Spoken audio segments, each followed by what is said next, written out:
Hello. Good afternoon, everybody. I am Triin, guiding you through this 10 days relationship challenge. And we are in day number 3. And today's mission is to compress time.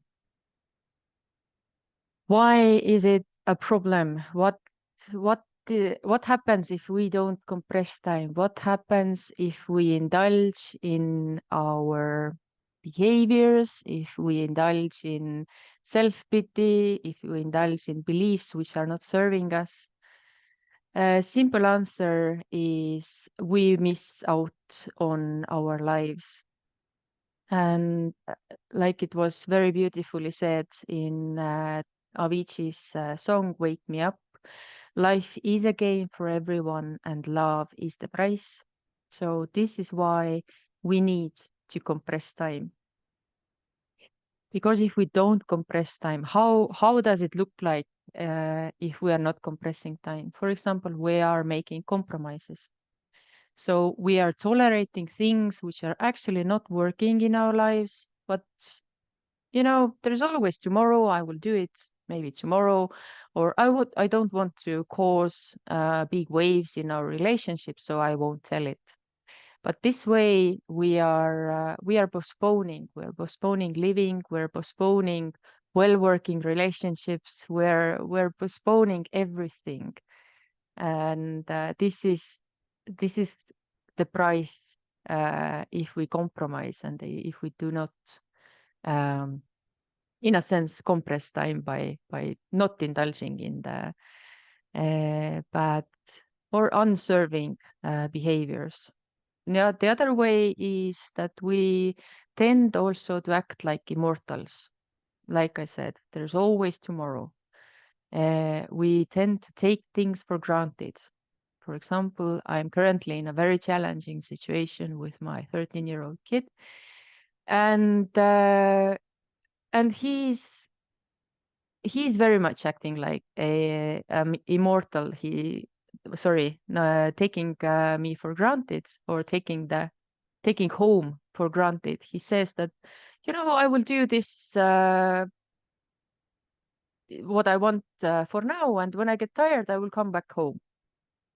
But he's not considering an option that there might not be a home to come back to. So in that sense, he's taking for granted that there is a parent who has to take care of him, there is home to come to, etc. So, but on the other hand, we can understand, or I can understand him. He's still 13, so he doesn't have all this life experience or the thinking in his head that maybe what I'm doing is not completely right, and maybe there is a huge consequence to what I'm doing. So we need to consider the consequences as well. So our acts always cause a reaction or a response. And if our own actions are not impeccable, then the response which we will get from the world or from the life also is kind of guiding us back to, hey, you are not being impeccable here. Do something differently.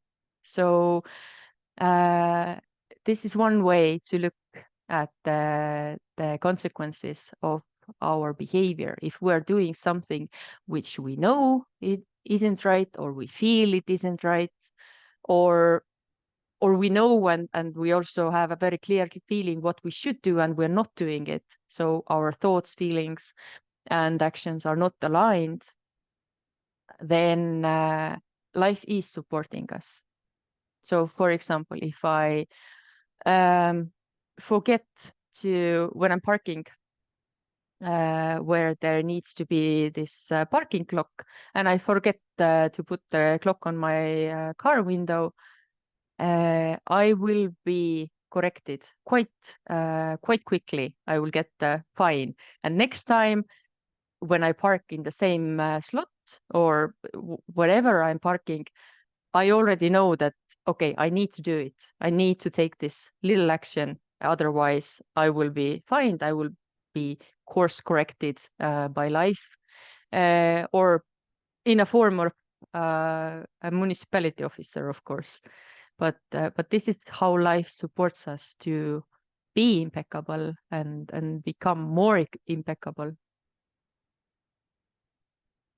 And how we do it is very simple. Time is the essence of impeccability. So meaning that if we assume that there is always tomorrow or I can postpone things, this will break your impeccable behavior, your impeccability. And that's why we have set up a task for you to compress time and just do what you have always thought that you want to do, or also the joyful things in life. If you have for 2 weeks thought that I really want to get the massage today, then today is the day when you actually go and do it. I'm sure there are several therapists out there in the world who are willing to take you in with 15-minute notice. You just need to find them. And a very important thing about compressing time is when you read the email or the Facebook post, the task was described that put it in your to-do list. That's great. You also need to follow through. Just really do it. If you're thinking that, so I'm gonna bring my own example.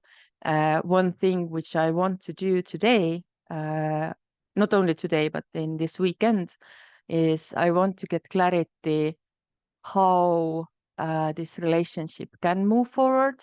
How can we keep on living together? What are the conditions? What are the needs or expectations from both sides? I also need to follow through, meaning I need to have the time to have the talks and discussions. I also need to make notes, otherwise I will forget. This is a biggest lie people keep telling ourselves. I will remember. No, you won't. As soon as you walk out of this session, you have forgotten 80% of what we have been talking.